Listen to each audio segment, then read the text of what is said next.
Welcome to the Taos Institute's Relational Research Network video series. The network presents this video series in order to articulate and share the values, concepts, and practices of engaging in research from a relational perspective.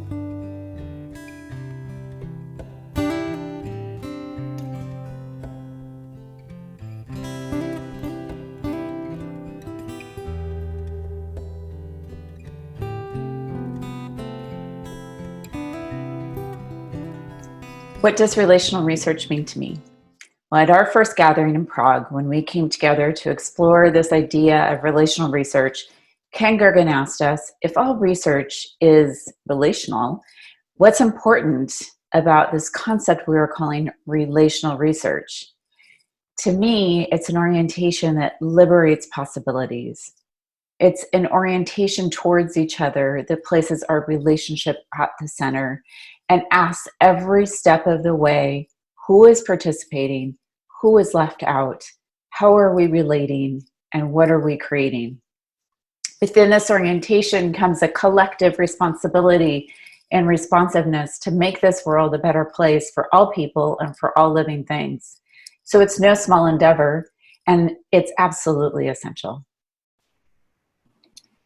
To talk about relational research is to maintain curiosity and take it to action. It has the intention of giving voice to those who want to say something. Therefore, it has to do with the democratization of knowledge.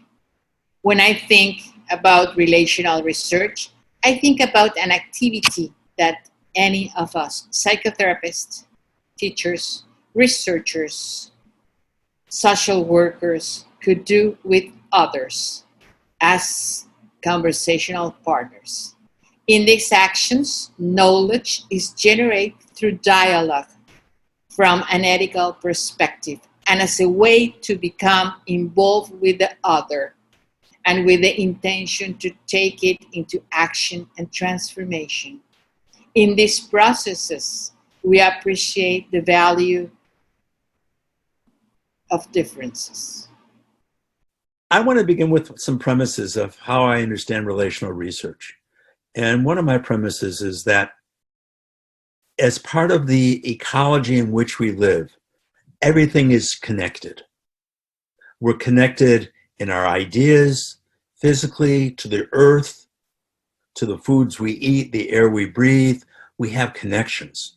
And when we talk about such concepts as dignity, respect, the only way to understand dignity is to know how it is in a relationship, a relational aspect of one person in relationship to another.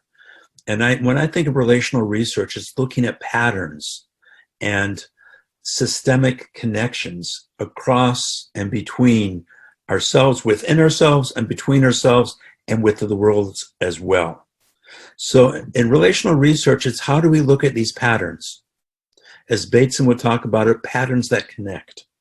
And there's many ways of describing these patterns or arcs, many methodologies of getting them. In my own background, I've done a lot of discourse analysis, but there's many other ways of how we connect to these ways of, to these patterns. A second assumption I want to bring forth is that when we look at it from an ecological perspective, there's a sense of attunement of how the parts of the system align together. And in doing that, there's an ethics of responsibility, or perhaps to call it an ethics of accountability, is we're accountable that any action I take or that we take has consequences, both intended and often unintended. And how do I respond to the unintended consequences? So in doing relational research, it's attending to both what the actions, how they reverberate, how they kind of go across the pond and ripple, both intentionally and unintentionally, and how we attend to that. So it's always in the process of becoming. We're always present.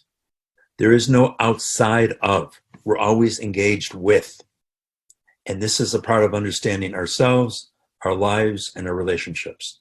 And for me, relational research is about all of that. Thank you.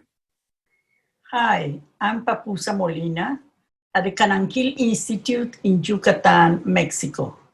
As a professor in research methodology, I'm convinced that relational research is the most adequate to use in the social science and the humanities nowadays. From my perspective, to talk about relational research is to talk about a philosophical stance more than a method.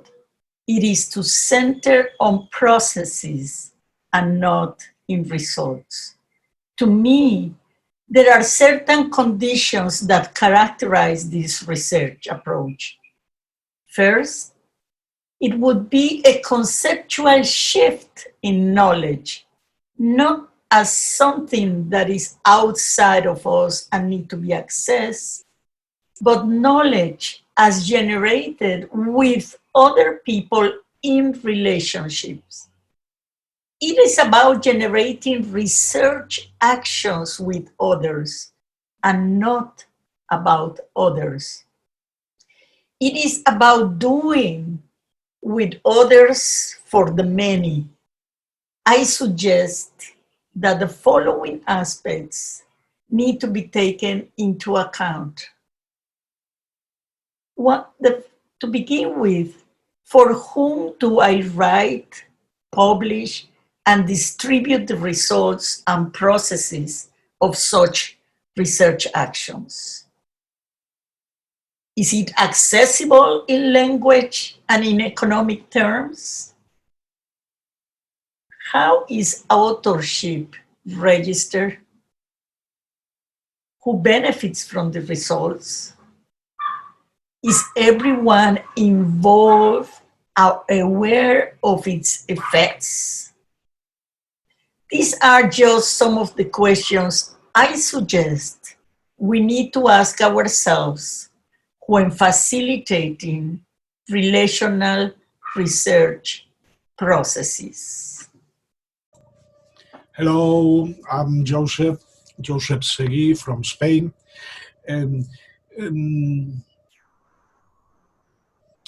Among a lot of things about relational research, there are two things that are very important to me. The first one is how we write about our research in a way that it can be understandable for all the people, especially for the people we are working with.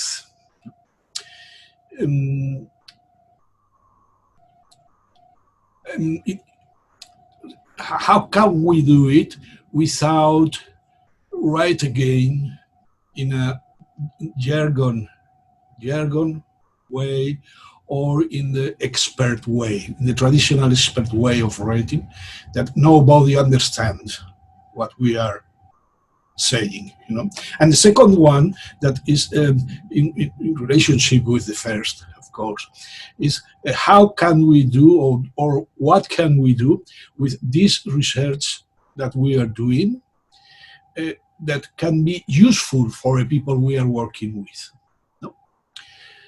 And I think it has to be useful and understandable. So thank you very much, and Hughes from Spain. Bye. Hello from Athens, Greece. I'm Philia Issari, and it is a joy for me to join this conversation about relational research and inquiry. To begin with, I would like to acknowledge that there are many aspects and dimensions to this research orientation. I will share with you some reflections from my own experience and some aspects of this inquiry that I find especially valuable. So I would say that in one sense, relational inquiry strives for connection, participation, collaboration, and a co-construction in a dialogical space. We could imagine a dialogical space where we meet the other in the present, we engage in active embodied listening, and we respond in an empathic and caring manner. In this dialogical space, research relationships can be formed while breaking the divide between researcher and participants. Communion and otherness can coexist, and relational reflexivity is possible. In my thinking, qualitative inquiry is also interested in polyphony, local knowledge, a historical and sociocultural understanding of human action and interaction, and most importantly, it adopts an ethical orientation that seeks to elicit meaningful narratives, participatory action, and transformation, hopefully beneficial for all people involved in the research process. For this reason, its methods strive to be flexible and sensitive in order to embrace respectfully the otherness of the research participants and communities, especially those who are traditionally being marginalized. I will conclude my reflection by saying that in a Bakhtinian sense, relational inquiry is also open to the surprise arising from the unfinalizability and the dialogicality of our existence and experience in the world, the cosmos. Thank you. I would like to highlight an example of relational research that is practiced with entire groups.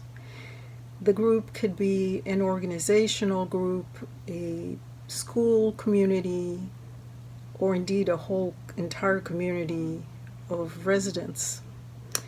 It usually begins with questions that are generated by the group and are established as a form of invitation to a conversation.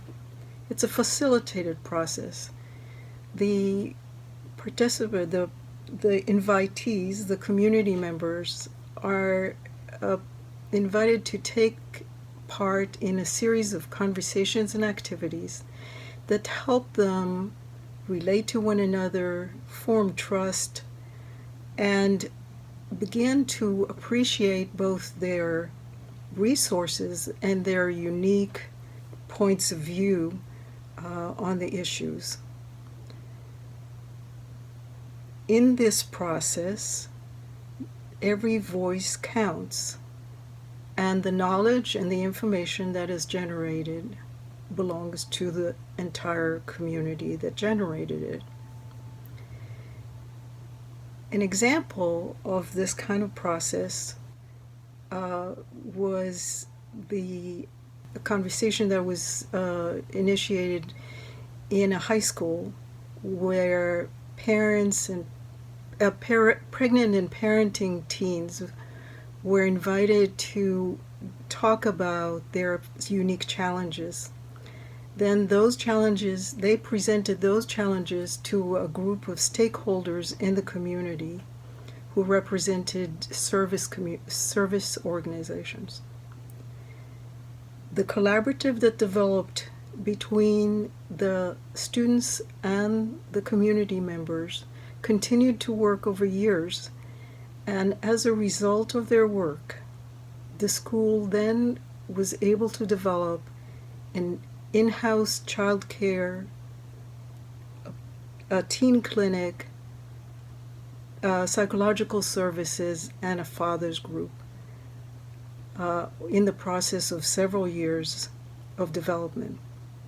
This powerful way of coming together to imagine new solutions to problems that have been seemed impossible to address before is the unique power of this process of relational research.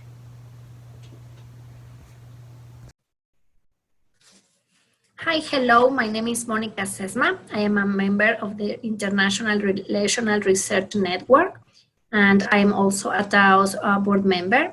And I'm going to share with you and how I think about relational research. So the way I think about relational research is mostly thinking in research as for social change.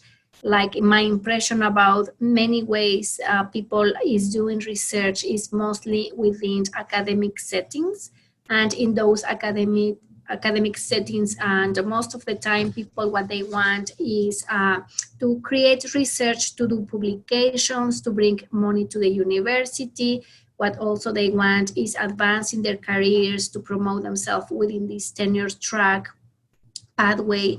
And so most of the time when I see and I read what researchers are doing in academic settings, what I feel is a disconnection between the researcher and their participants. So for me, relational research is also thinking about the we-ness and the togetherness, and how we are mutually influencing ourselves.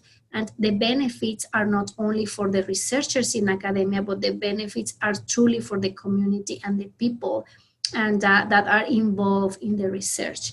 So for me, relational research is also about mutual transformation. It's about the way we talk about things. We want to generate knowledge, wisdom, and actions. Is about doing something together, and all the members of the research project or all the members of the inquiry and projects are involved in a way that is very participatory. So I know that we have specific qualitative methodologies like participatory action research, which is involve a common goal between all the members of the project.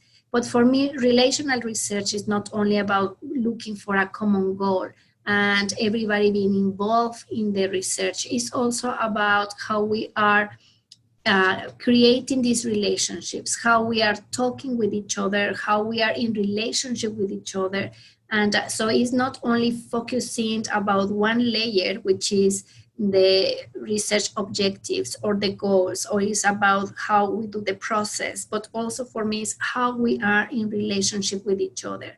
And this for me is in all the layers of the research project. And since we start conversations about what is the aspect that we want to know more, what is the area of our lives that we want to know more, and how by doing this research we are mutually transforming each other. And the benefit is truly within the community or within the members of participants of these conversations to create knowledge or disseminate knowledge. So as a conclusion, for me, relational research is also a way of being with each other, a way of thinking about research, about a way of having conversations about research, and all the process is involving a more hierarchical position when there is not like the researcher and the participants, but everybody is involved in the design, in the outcome, in the goals, in the process, and in the aftermath of the research. But most importantly is about how we are radically present with each other in a way that what we are doing together, in this case, calling this research, is truly considering the voices and the perspectives and the ideas of all the people involved in the situation. And the outcome of the research, of course, will also be beneficiating everybody that participated in the research. So that is my perspective. Thank you. Relational research to me is about two things: narratives and positions. Narratives and positions are constructed in our relationship with one another. Narratives are situated in social, political, and cultural contexts. Positions are associated with our narratives, particularly with narratives of privilege. Relational research is a practice about listening to and relating to one another as human beings. It's about questioning our taken for granted positions. What gets excluded or included in conversational spaces is an integral part of relational research. Relational research invites us to engage with one another with creativity, curiosity, and presence in order to make or remake narratives that are responsive and inclusive to all of us. Thank you. Hi everyone, I'm Paloma Torres from Puerto Rico, and relational research to me is a way of being and becoming while doing research. It is more than a method. It intentionally places the human connection as the axis of knowledge. By asserting that every person is an expert of their experience, through relational research, we privilege methods and designs that intentionally provide space for those voices to be included in the design, the performance of method, and the sharing of knowledge. This knowledge is thus richer, more profound, and more sensible to all those specific contexts that may otherwise have been marginalized or overlooked in more traditional ways of doing research. A lot of people ask, is relational research qualitative or quantitative methods, or can it be both? Well, I say possibly, by keeping the principles we've spoken about.